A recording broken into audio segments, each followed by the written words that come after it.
right.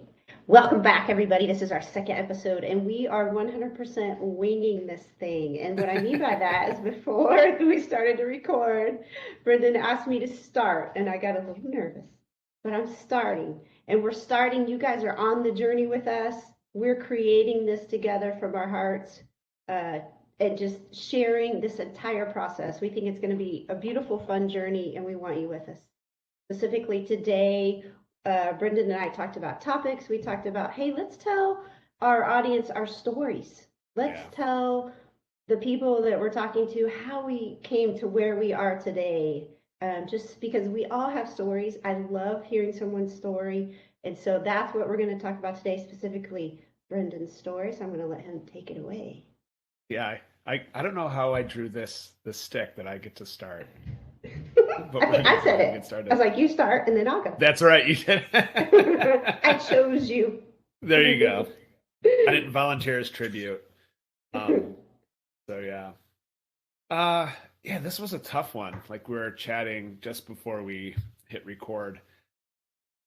Like, is this like, you know, from when I was born all the way up to present? Is it like some weird Marvel origin story? What is it? I think the best way to kind of tell my story is specifically how it relates to what on earth it is we're trying to do here. Um, and it's funny because I told my wife I was starting a podcast. What's it about? I'm like, I don't know. Like, like community and like purpose and like our stories. Like, I don't know. Like, we'll just see. we'll we'll figure it out as we go. And sure enough, that's what we're doing. Mhm. Jenny, I thought the best place to start my story, I was 18, because there's like birth, born in 1977. And there's rebirth, and when I was 18, I think that was for me rebirth. It was the summer between high school and college, and for whatever reason, and I don't know how many people between high school and college get into a weird existential spiritual crisis, but I did. Yeah. I think a lot of people like will turn to like religion or spirituality as a result of catastrophe or rock bottom experience, or the need for something more. I didn't really have that. Like, I have really, really, really good parents, and they love each other, and the good family life, and great friends. So there wasn't any, um, you know, catastrophic moment that led me to it. But I was just suddenly incredibly curious about universe and why I'm even here and all those things. And so it kind of led me on a spiritual journey. For me, it was, you know, what's the truth about life and what's the truth about why I'm here. So it's been uh, I've never really had that really powerful sort of testimony, so to speak. And I say that in the sense that, throughout my church life, it seems like the more dramatic, more rock bottom, the bigger the turnaround, like the better the testimony was. And I used air quotes there for people listening. I never really had that. And I was like, I just got curious and would have deep conversations with my friends when we would smoke weed. And, I decided that God, Typical that, college. Yeah. yeah, right. I decided that the God of the Bible was real. And so Mm. that kind of started my journey. The big thing with that part of my story is it really, like, making a decision was not like an end. Like, oh, yes, I made this great spiritual decision and boom, I've arrived. Like, I've done the things and I'm at the place I'm supposed to be. It's really just the beginning because my journey from there gets crazy. Much more crazy than before I made any choices, Mm. which honestly at times had me thinking, I've made this choice. Yeah, right. I thought this would be smooth sailing. Right. And I think sometimes that's the bill of goods they try to sell you, right? Everything's going to be so much better now, and but not always the case. Um, I was, I got active in my church and volunteered a lot to a point where like a ministry position opened up. And I think at this point in my spiritual walk, I was maybe like 8 years old as a Christian, so to speak. Okay. And I just thought that's what you were supposed to do. Like, all right, as you know, climb this hierarchy of Christendom, like eventually at the pinnacle is like this vocation in ministry. You know, I look back in retrospect now and I know that's not the case at all. But boy, did I have rose-colored glasses. I thought working for a church would be more like, I'm going to read the Bible and pray all day, and then we're going to go, feed and clothe the poor, and that's what we're going to do, and it's going to be awesome. And it's like meetings and politics and budgets and where do we buy the cool fog machines, and it's like, what? This is not what I thought it was supposed to be. And to top it all off, like I had unwittingly, unknowingly joined with a church environment that was pretty unhealthy. A lot of like power struggles behind the scenes and politics going on and moral failures. And I tried to like bury things from my past, like, oh, if we just don't pay attention to that, like we'll all be just fine. But it really did melt down kind of terribly. And everything happened like in really, really quick succession. And before I know it, I'm sitting on the front porch of my house, having just lost my ministry job, which that was supposed to be like the pinnacle. Yeah. And I'm kind of sitting there, like staring out over the neighborhood. I remember thinking, like, God, what the heck just happened? Why would you lead me to this path that's supposed to be like my ultimate destination, only for all of this garbage go down? Like, what on earth just happened? And I had struggles with, from that moment on, I had struggles with like organized religion, period. Definitely was not excited about any kind of church whatsoever. Very, very skeptical. And it led me to a place where I was kind of disconnected from community. And I'm an introvert, but all of us, like we've talked about this previously, like we're all designed for some kind of community. Yeah. Right? It's in our DNA. It's part of our makeup. And I just found myself alone. And, some people I would interact with who, knew the story, like the community there was just, pity. And I don't want any part of that. I mean, it got to the point where, like, no joke, even though I had, found a job and was making more money than I did in ministry, which isn't hard to do, people would bring us like boxes of food for our pantry, like we're a starving family. And I'm like, we're actually good. Thanks. Yeah. So I felt this strong disconnect, and it was, kind of wondering, like, not only did I had that spiritual crisis, but now what do I do with this gifting and desire in my heart, this gifting to like teach, this desire for an authentic, close community. What on earth is it supposed to do with these desires now? Like, and that's actually what led me to open a CrossFit affiliate.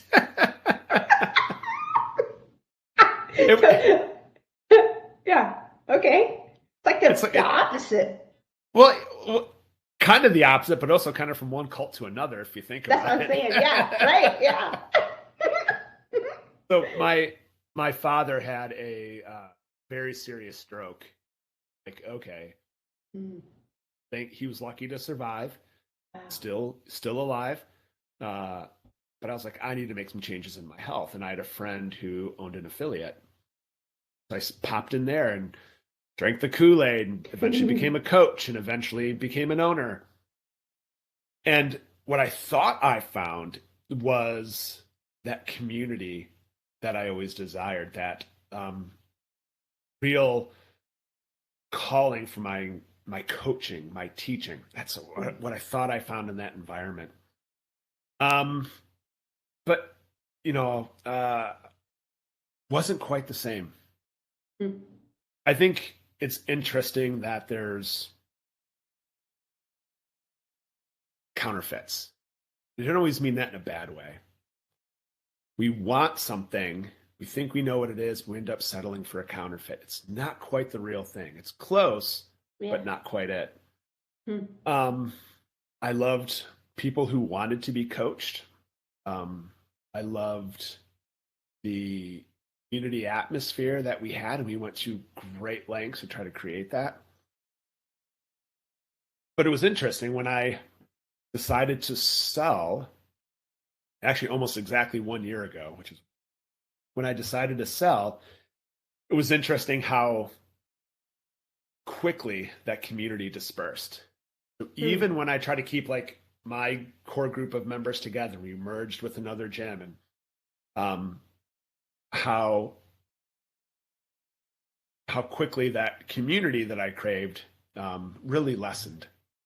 So I was kind of left wondering again, it's like, what on earth am I supposed to be doing with this desire to coach and to teach? And so that's when I began life coaching.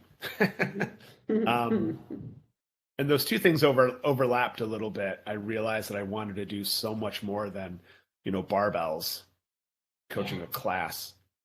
So, I sought some certifications. I myself have had a coach for a number of years. I've had a business mentor, a life coach. I'm like, this is definitely what I want to do, because there was a deeper significance to it all of a sudden. It wasn't just, barbells. It was, what's really going on in your life. And that is as close as I've ever come to satisfying that desire to coach and to find community. But even then, right, this is just, I think this is such a important recurring theme in my story. Even then, I find myself often dissatisfied. There's still something missing. Even when I was coaching, and I had this conversation with my coach previously, trying really hard to make a business of it, trying really hard to, earn the income I wanted to earn, which is all incredibly possible. But I found myself really disconnected from why I started coaching to begin with. I found myself really disconnected from what I wanted to create and enjoy and the impact I wanted to make. So there again, I found myself at a place of like, I still can't find that thing, whatever it is I'm searching for. I still cannot find it. I almost quoted you two verbatim and sang it. Still haven't found what I'm looking for, but I decided not to sing. I think that would be a bad thing. No one wants that.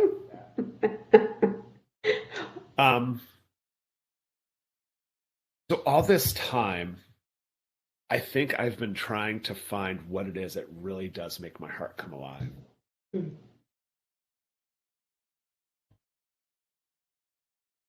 I think, well, number one, I think it's really cool that we're essentially documenting this because I don't have an answer. Like, I still don't know exactly what it is.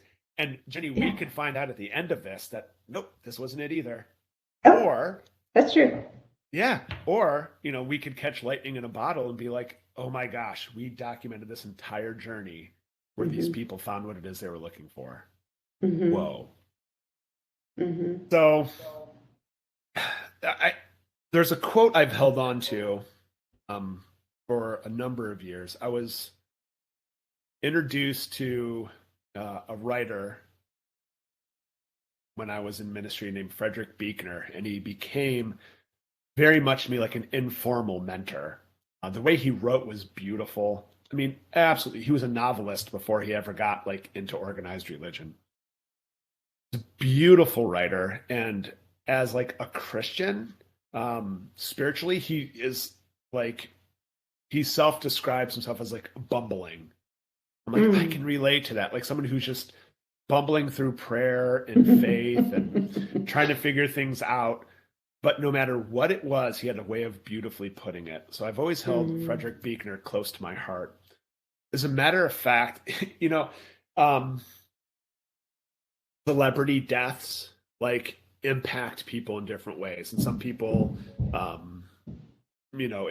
it can really impact them. And I never could relate to that. Like you didn't even know this person. Like, I don't understand why you're so upset about it. I was too young to be very, very upset when Kurt Cobain died, but that would have probably been the closest, only because just the impact in the music.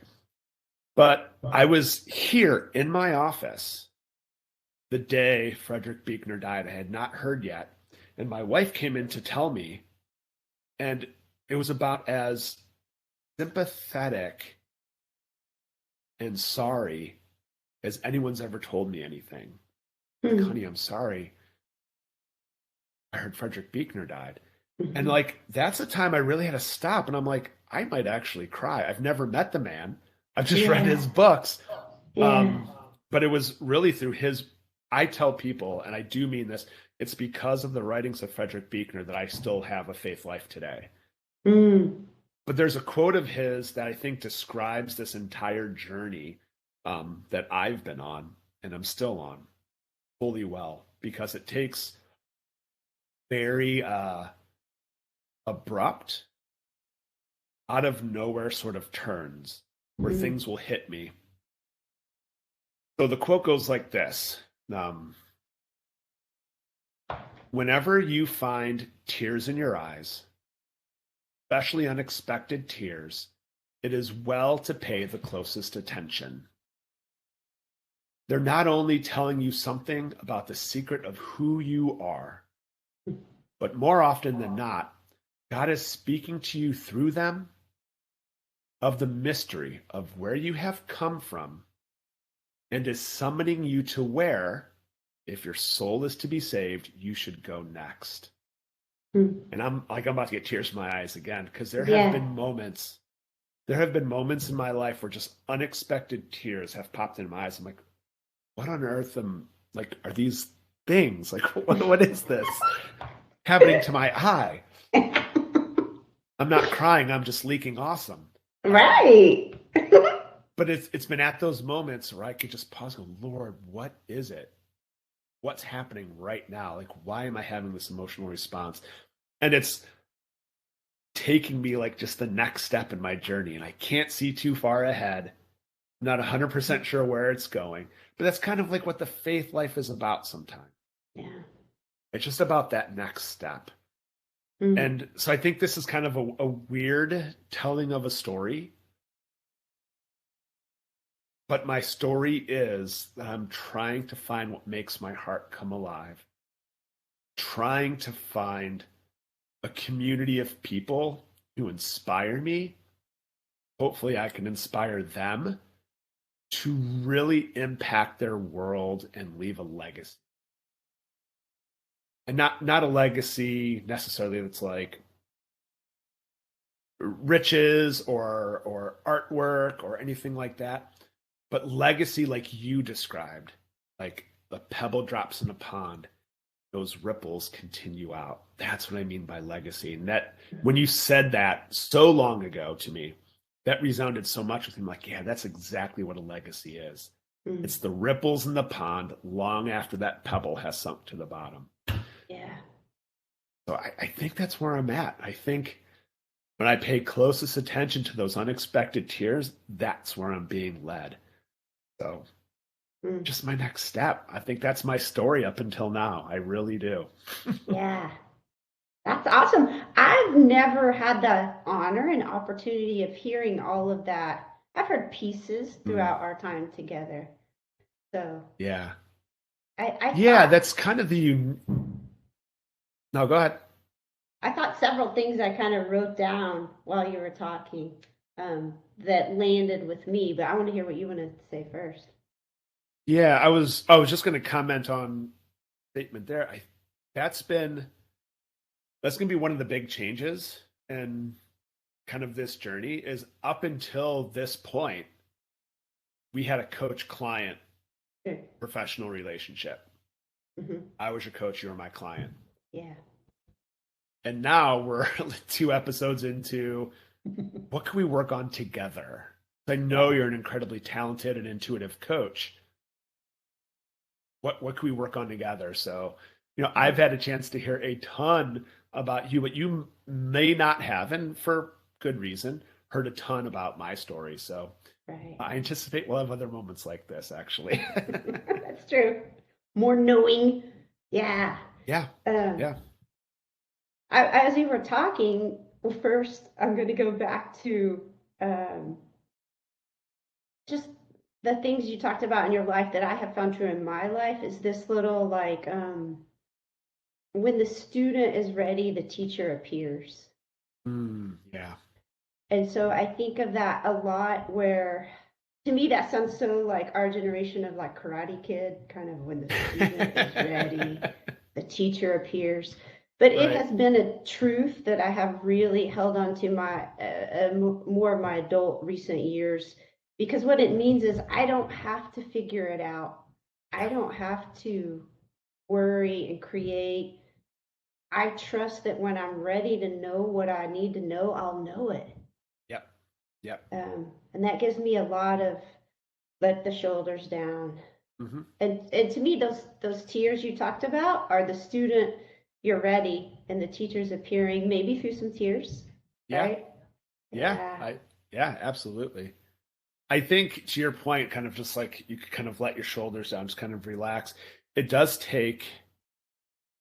provides freedom from this twisted idea that we somehow have to be experts to lead other people. Yeah. To inspire other people. And that's been a huge breakthrough even recently for me. Something we said, did we capture it the first time on camera? Something we said before. See, that's why we got to keep it rolling. Something we said before that we're going to say over and over and over again in this podcast is we are not experts, not gurus, and we're not trying to be. We don't want to be.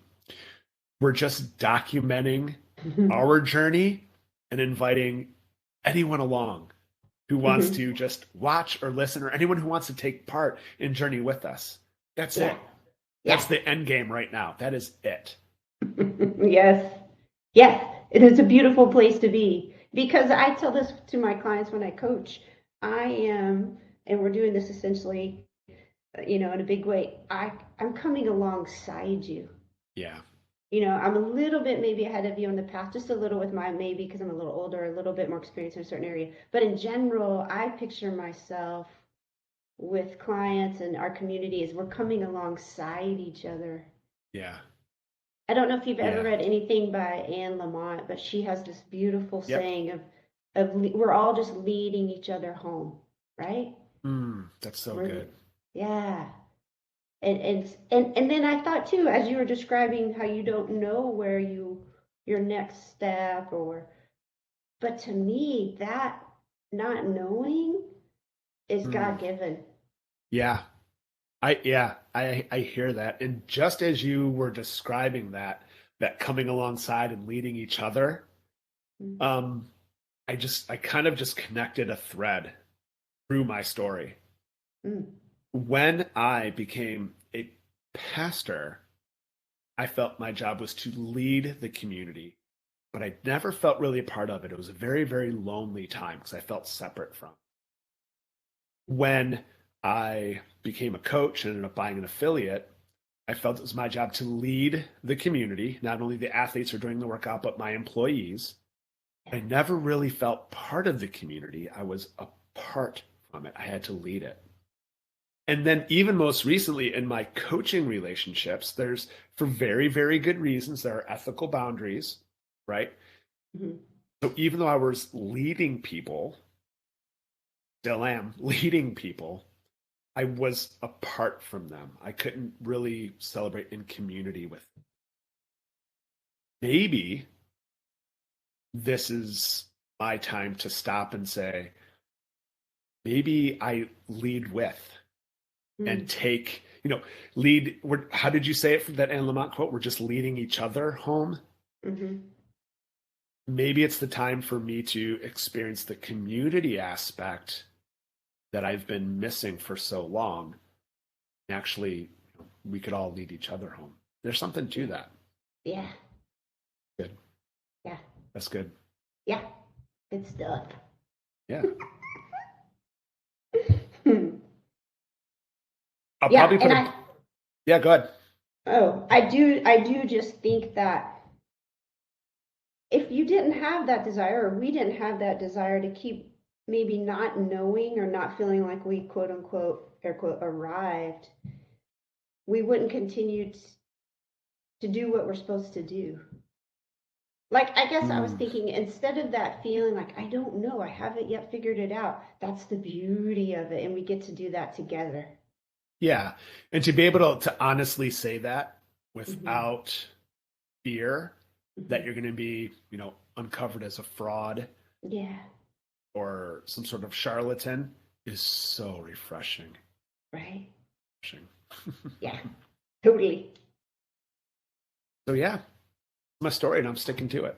I like it. It's real. I hope so. And again, going along with our tradition, like I didn't script it. I had 1, 2, 3, 4, 5, 6 little bullet points on this piece of paper. And one of them is to remember to say the Buechner quote. So it's not like I rehearsed this story out. I just kind of like, all right, there's a couple things I know I need to hit on. Ministry, the gym, coaching.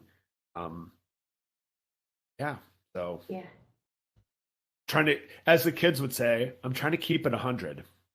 Oh, I don't know that saying. 100% I'm pretty real. sure it's, yeah, I think so. I'm pretty sure I said that in the wrong context, but I'm trying desperately to be hip to my 14-year-old. That's good. I hope he never sees this. Right?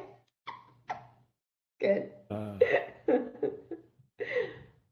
Okay.